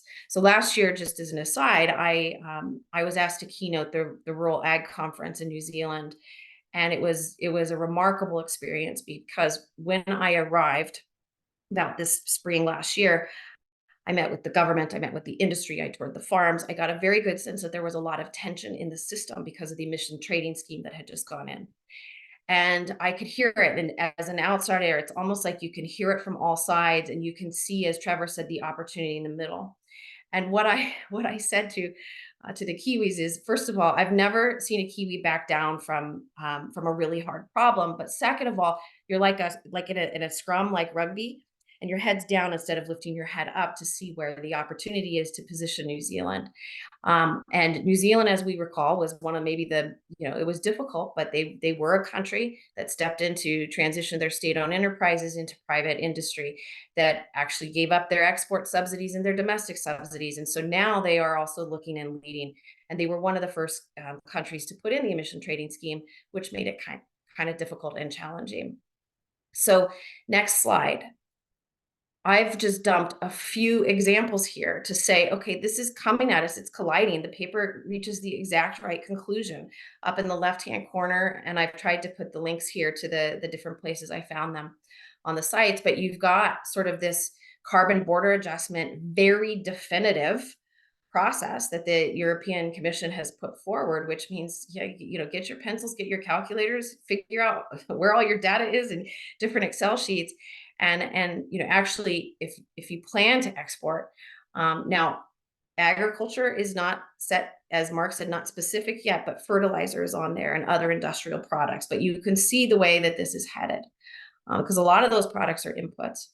On the left-hand corner down below is just a representation of the California emissions trading scheme and how their desire to draw down emissions. And before anyone picks on California, I'll remind you, I grew up there in the Salinas Valley in a vibrant agriculture community. And what I will say is, while there's a lot of frustration with what's happening in the European Commission in California, I'll use California as the example. California is the sometimes fourth, sometimes fifth, sometimes third largest economy in the world by GDP. And so if industry get frustrated, as opposed to go and engage and figure out how we get to the right solutions here, if we get frustrated with it, then it's fine. There will be a competitor of yours who will outpace you so that they can compete in one of the largest countries I see in the world, right? I'm not saying that out of arrogance as California. I say it to shock you, to make us realize, gee, we do have to crack these markets, because they may be outpacing where our business is. I put John Podesta's comment up here from April 16th, because there's certainly now a grand pivot, especially within this administration, to actually begin to discuss sort of emissions and carbon as, it's going to come colliding directly with our trade policy. We actually saw some tariffs come out from USTR this morning on China. Some of those elements are, green products that have subsidies on them. But what we will start seeing is this emissions notion, as well as something that's going to become a trade barrier. So I put this New Zealand just because when we talk about what's happening in the private side, not just the government side, on some of these constraints that are starting to face us on emissions and reporting, I put the market opportunity in here too, because not all of us entirely understand it. We hear about voluntary markets, we hear about trading offsets and insets, but not all of us entirely understand it. And this is where I will say, we have kept sort of the trade folks siloed from the, maybe the sustainability folks, siloed from the business and the marketing side. And we're going to have to bring this all together in a way that we can eloquently address this with our public policymakers, in a way that we understand it and understand the impact on our businesses. Next slide. So I was going to put a slide in between this on trying to not just address the, some of the reporting requirements and, the different trading schemes that are the different, how the carbon, border adjustments and things were happening. I wanted to put a slide in here on what's happening with global ag subsidies. And then I looked at the list and I said, there's no way I'm gonna be able to validate that overnight in a way that these experts who are on the call can. So I've just skipped over that to say, my hunch is, and my understanding is, that subsidies have really sort of sporadically boomed here and there. What's most important is that none of us have an entirely good handle on it. The OECD certainly keeps track of those, but it's on us if, as we begin to sort through how we're going to, got to watch my time here, how we're going to actually engage on some of these international discussions, what's going on with subsidies, right? And my point on this one is that it's not just what's going on with them and at what levels are they and where are they going, are we still reporting these in a way that we actually acknowledge and respect and have accountability to what we agreed on was a rules-based system. And you're all going to laugh and say, Devry, ha ha ha, that's why it's the WTO. You may be living in la la land that you actually think we can come together and do this. And it's almost like no one wants to talk about the WTO, because if you do, in the next breath, they say, yeah, well, it's broken, it's not working. And the point is, we've got a framework. We have a base. We've been here before. And yes, while not everybody's playing by the rules and not everybody's complying, nor are they reporting, what other choice do we have but to bring everybody back together and do an accounting of that? And for those, we saw the large export, net export markets and those dependent on net importing nations, and maybe some of those in between. We may not get everybody back to the table to even want to play on a rules-based system. But my hunch is through, efforts like we're talking about now, and as industry coalitions are building up around the world, if we all converge in a way that we get sort of a critical mass, then we're actually going to move the discussion farther than it is today, than completely dismissing that nobody wants to take this. And in public policy, we take the long-term view. Sometimes people ask, why do you have such patience? You're working on something that's not going to manifest itself for 10 years.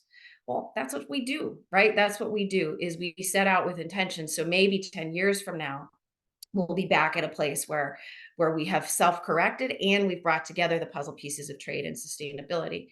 So one point I will make is, I want to commend the groups out there that are doing the research, like the International Ag Trade Research Consortium or IFPRI or others who are putting the rigor around, holding us accountable to actually the impacts, right? Because a lot of us it's easy to implement a policy and put a policy lock in, but it's very difficult to then figure out and the analytics behind that. So I just wanted to commend that IATRC is still around also, and it would be a critical player in any collaboration. Next slide. So one size fits all does not apply for small and mid-sized enterprises. I'm finding this just at the very grassroots level, where we are working with small and mid-sized businesses in agriculture. We are also working in tech and energy, but we have cooperatives and agriculture enterprises and farm groups, etc. And what we're finding is that maybe while some of the larger consolidated players who have figured out how to do this and are actually consolidating their data, they're reporting, they're engaging, especially in big discussions like COP28 or even COP10 on biodiversity, and they know how to leverage conversations with the European Commission or others. There's a whole group. The majority of business is small and mid-sized enterprises. And so public policy must facilitate and not deter progress for small and mid-sized enterprises. And what happens is it's all coming back to bear at the farm level, the small and mid-sized enterprise level, but the capital is not flowing and facilitating toward the SMEs in a way that they can even begin to implement all of the expectations that are coming on them. So while we're looking for maybe harmonization across standards and harmonization across policy, we also have to acknowledge we're going to have to balance it with diversification. And those two might sound like they're actually running counter, but we can get creative. They're not, it's about putting frameworks in place and providing the freedom for businesses to be able to, diverse businesses to be able to implement those. Next slide.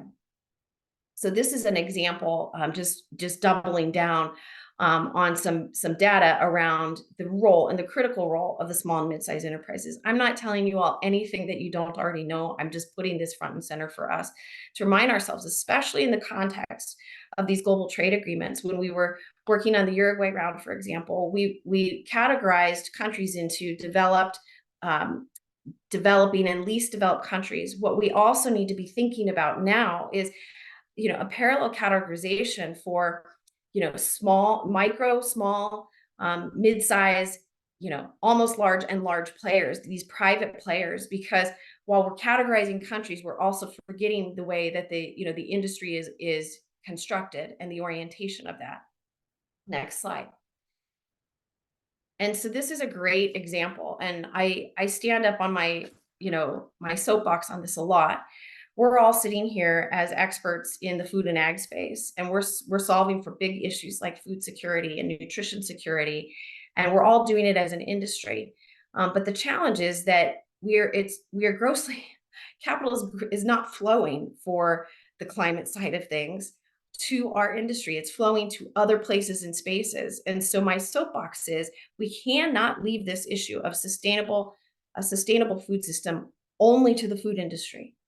Right? We cannot leave food security only to the food industry. There's a huge part of our work going forward on the trade agenda to bring other players to the table, the tech companies, the telecom companies, the transportation companies, all of these other companies that have impacted our industry, but also need to wake up to the sense that they need to be investing in the solutions in our industry. And my one example is, why is it so sexy to invest in direct air capture, these giant machines, than it is to take that same investment, invest in the long-term viability of small and mid-sized farmers around the world? We won't crack that code today, but I'm throwing that out there as the big audacious question. Next slide. And so this is just further iterating that where all of the, the climate finance is going. And this isn't like a baked set of data. We need fully baked set of data, but this is to just make the point and double and triple down on the point that the financing needs to back the ambition of all of these policies worldwide. Next slide. And so I'll leave with this notion. In the paper, it talks a lot about fact-based, using facts, making sure there's science, and we always use the sound science. The other issue I'm going to really double down on and say we need to focus on this, and there is a convergence and a conversation beginning to take place around measurement. We talk about MMRV. I'm going to say measurement, and then let's talk about the market, because there are private and voluntary there are private and voluntary markets out there that are starting to take shape alongside, the policy acceleration that's taking place. But what's happening is we're looking at some older ways of being able to facilitate transparency in those markets to set values. And if we are to ever allow the market to do what it needs to do to solve for the sustainable agriculture issues, and then the government facilitates through good public policy making, there's got to be an acknowledgement on measurement. We have, as an industry, as I've said, talked a lot about sound science. Now we have to talk about measurement, and modeling is not measurement. There are tools out there now that are going to give the farmers the very access that they need, he or she needs, to actually have real-time data that actually they understand carbon flux, nitrous oxide, soil health, to allow them to make real-time decisions as it relates to their business or their operations practices, their production practices. I've put one up here where I serve as an advisory board member on agrology, where we're doing real-time measurement, but there's other examples of it. And I'm going to encourage this group to also back up and have a very big segment of the discussion focused on measurement, because accurate measurement is going to equal robust markets. And at the end of the day, that means the farmers, they're going to be able to capture the benefits of the investments that they're making in their operations. So with that, I will stop there. I've thrown a lot at you. And I'll turn it back over to Shari, except to say, sorry. We talk about how we're going to do this, right? We come together, we've got trade, we've got, the climate agenda, etc. And instead of us looking at it like, let's weld it together, the COP28, the biodiversity, and what's going on in Australia and Canada and Europe, what I encourage us to do is think about melding it together, not just docking them all on, and taking the best of all of it in a way that works for industry and society as a whole. And that means not just bringing the trade agenda or the ag agenda together, it's energy, it's finance. I should have put technology, but having an incredibly solid, robust trade agenda that incorporates all of those elements that need to be melded into it. And with that, let's get ourselves back to Geneva. Let's get ourselves organized in whatever coalitions we need, including the one that has brought us together today. And we will work towards sustainable business growth and global food security together. Thank you. Great. Thank you so much, Devry. I'm going to ask all of our panelists to come back on camera and to unmute themselves, and we'll spend the last few minutes together on some Q&A. And a reminder to the audience, you're welcome to put your questions in the Q&A box. And before we get to a couple of questions that are already there, Devry, again, I really appreciated you joining us today to broaden the perspective both globally. We know at GIFP that we need to keep bringing more voices to the table and broaden the graphic scope, and also appreciate the emphasis on measure, measure, measure. And I think, as I mentioned, I think that's likely where we'll need to go next as a group as well. I would also just highlight for our audience that GIFP is looking to expand to include other sister organizations that are evidence-based, independent like ours around the globe. So if you know of any, or if you are one, please reach out afterwards as well. But to kick off our questions, I'm going to turn first to a question submitted by Bruce Knight, who's one of our Farm Foundation Roundtable Fellows. And it's one that I have brought to this forum on multiple occasions, but let's dig right in. It's sanitary and phytosanitary objectives have morphed into trade barriers. How will you prevent sustainability objectives from following the same path? Who wants to dive in first? I think I'll go to you first, Mark, and then actually ask Devry to maybe stand back also from a global perspective to take a look at that. Yeah, a couple of thoughts come to mind on that question. I'll go back to what Devry said in her presentation. It's not necessarily that those standards come from a bad place. They come with good intentions, and I would argue that is certainly the case in the European Union. What do they say?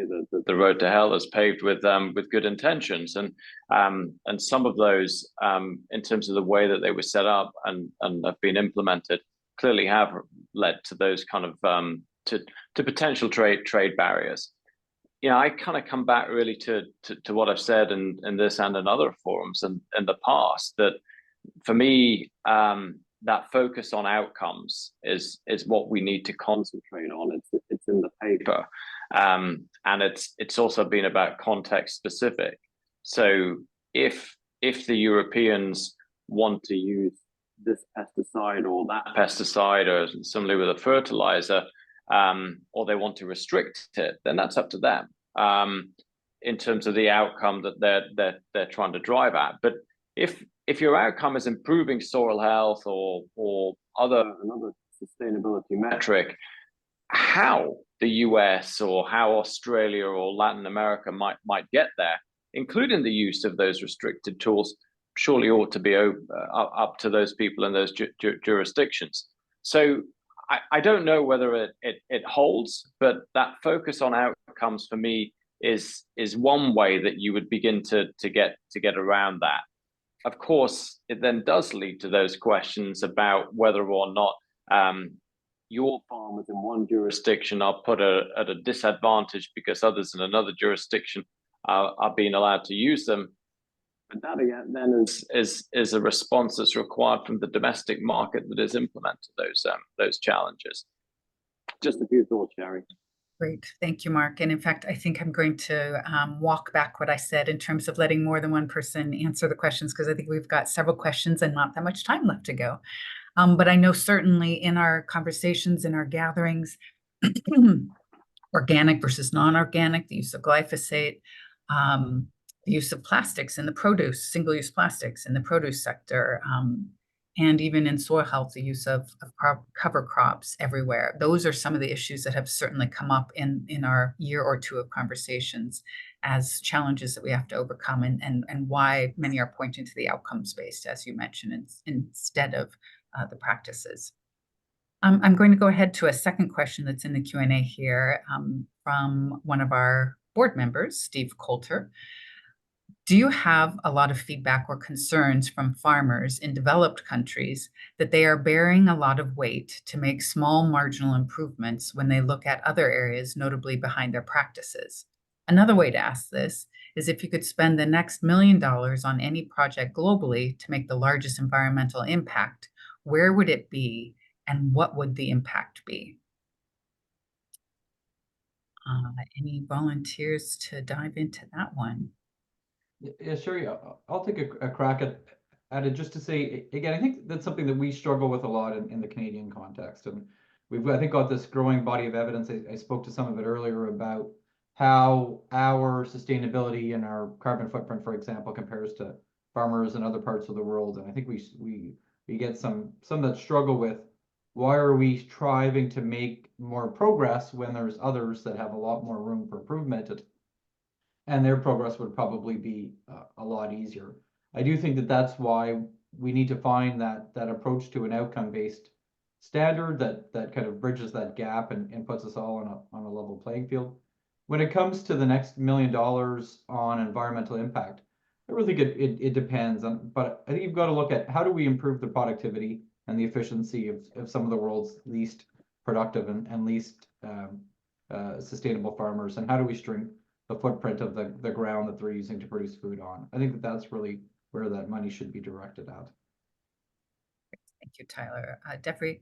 Yeah, can I chime in? So one of the things that's weighed on me is just that there are some that are doing it and actually benefiting significantly, and there are others that that aren't, or just they don't, they don't have the resources or capabilities. So if I had a big budget, I'd do what we're doing right now, which is to take a look and see where there's the missed opportunity, which is why we've landed in on the small and mid-sized enterprises. And, acknowledge that if we back up, a small farm, no matter where it is running itself as a business. And is there a way that we can scale land and lift toolkits and have the what we would see would be like ag extension agents, or dock them on with the coordinated business approaches, and not try to to basically, well, essentially why I founded the small and mid-sized enterprise component is because it shouldn't be that hard. We have to go out and meet these businesses where they are, take a look at their day-to-day operations and say, where are the places and spaces that you can start making change, right? So it comes at the very sort of grassroots level. So if there were a way to fund that so that we could actually just meet these farmers and businesses where they are and get them on that pathway to change, while we're all working at the grand level to add it up and figure out how it makes a difference and how we plug them in, that would go a long way.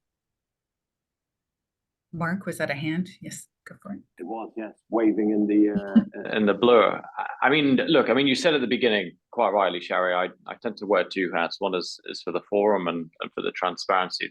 The other is the hat I wear for Indigo. So perhaps my comments will be maybe predictable. If I had $1 million, where would I spend it? I'd spend it on improving soil health, maintaining and improving soil health right around the world. And I'd look at the measures that we can take to do that, in part because I think soil health is the way that you get to air, to climate, to biodiversity, to water, in terms of sustainability. And the system that you need to put around that supports and rewards farmers, both publicly and privately, in order to be able to take the steps that they need to take to improve soil health. I think would have the greatest impact from my point of view. And I think maybe, although not necessarily to agree one way or another with Devry, in terms of whether she agrees soil health is the right thing to focus on, I think the focus on the small to medium-sized enterprises is absolutely key. That's where, from the experience that I've had, is the tougher nut to crack almost wherever you are, because of the viability of the businesses, and nothing we can do to support them is critical. Yeah, I would support what you said, Mark. I would have gone soil health, SME, but also then the data, because the challenge is, and we're doing this for our clients, we're ending up doing data strategies for them because they don't have the in-house, resources to do that. So I would concur. While we're on the soil health side of things, there was a question in the chat about the role of carbon farming. So any thoughts on the role of carbon farming as it relates to trade and sustainability in particular? Tyler, I'll invite you in as the new voice. Yeah, sorry, and hopefully my internet works. It seems that it was great until I went to answer my question earlier. But I think that there's a couple of ways to look at carbon farming, and I'm going to actually take it back to the WTO in that I think this is increasingly a competitiveness issue for farmers around the world. One of the things that I think we struggle with in Canada is that our farmers don't have access to the same carbon markets that they might see in the US or Europe. And how do we ensure that we do have that same ability, again, to setting aside all of the issues around market design, and we spend your own webinar on that, but how do you create that level playing field? And then how does that relate to what happens at the WTO and the role of the WTO in creating some sort of consistent standards around domestic support and the activity that's there, right? Originally the green box, I think, was intended to recognize that any investments in environmental performance are a good thing. But when those investments in environmental performance, or the money being put into carbon farming, changes the competitiveness of farmers in one region versus the other, I think it reinforces the need for a different approach and a more level playing field around the world. Thank you, Tyler. Devry, I want to go back to you on the China side of things. As I mentioned at the outset, I think it was in 2021, the Farm Foundation did a U.S.-China trade salon dinner series across the U.S. in multiple cities and brought different perspectives to the table. And at that time, one of the key themes that was raised was the need, or the awkwardness or need around trust, I guess, in terms of that relationship. And certainly, this many years down the road, I think that is still at the core of the issue. But Devry, any new or different perspectives as you look ahead now for whether it's U.S., China, or our global relationships with China as it relates to trade and sustainability in particular? Thank you for the question. And just as that, for some who don't know, I handled China for quite a while and lived on the ground there, and also traveled all around Asia so I have maybe a line of sight that others who haven't lived there do. And my belief is not just a belief; it's an imperative that U.S. and China will always need to sit down together and work to solve their problems as it relates broadly, but also around food security. And we're at a really difficult moment right now. And I just printed off this morning the USTR trade actions, and putting tariffs on certain products coming in. I froze again. I'm sorry that I keep freezing. I move too much. That's my problem. And so what I will say to this is that if we look back, we've not always had the easiest relationship with China, but we're going to have to continue to dialogue as it relates to our economic issues, and especially food security. And so when I was reflecting on what to say about my comments this morning on WTO, Shari, China's been engaging for quite some time, especially in a lot of the international institutions in Geneva and around the world. And so they are a very engaged player in public policy, and will have to be at that table as we're talking about the different standards around sustainability. They've got an agriculture green plan. They're working it. They're also putting reporting requirements in for companies. And so it's not going to be easy, but the last thing we need is to elevate our relationship to a trade war where food gets caught in the middle, because people suffer on both sides. So I think having a more concerted conversation around China's ambition on their sustainability strategy will also lead to a conversation around them as a consumer. And that's important because as countries are investing in net exporters like the United States and Canada and Australia and others are investing in the right outcomes around, our natural environment, if other players are not, and China is choosing to look the other way, and say, hey, it's okay, we're just going to buy on price, then we're going to have to just acknowledge that and say, look, if we can't get them to the table, how do we manage through that? So China has a really big role as a large consumer and needs to also walk its talk on sustainable consumption. Thank you for that. And I'm going to take the liberties and a risk. We have 1 minute left and I need to pass the baton back to Martha, but I know in our prep call, we said that we collectively are maybe pessimistic in the short term, but more optimistic in the mid to longer term. Can you say in one word why you're optimistic for that mid to long term? And I'm going to start with you, Mark. I'm optimistic because I don't think there's any other way than to solve these challenges that we've got. It, no matter what we say, it's an increasingly interdependent world. And exactly as what Devry said about China and the US, I think applies to every other trading bloc. No one bloc can sort it out on their own. That's why I'm optimistic. Thank you. Tyler, briefly. I think it's an opportunity. It's an opportunity, and we need to be able to leverage that. Thanks, Tyler. And last word, Devry. I'm optimistic because if we lose our optimism, we lose hope, and that's no way to live, to live a life. So I'm optimistic because I have to be, and we all have to be. Yeah, amen to that. All right. Thank you all so much for being here, for being optimistic, but also being willing to do the hard work to try to advance that optimistic future for us all. And with that, I'm going to hand it back to Martha to close us out. Thanks, Shari. I want to thank Shari and our entire panel for the insightful discussion today. I'd also like to thank all of you in the audience for joining us and submitting your questions. We appreciate your engagement with us and we'd love to hear your feedback. So please take a moment to share your comments about today's session in the brief survey you will see at the conclusion of this forum. If you would like to help us continue providing valuable programming such as today's forum, I'll quickly remind you about becoming a friend of Farm Foundation. Check the link provided in the chat to learn more.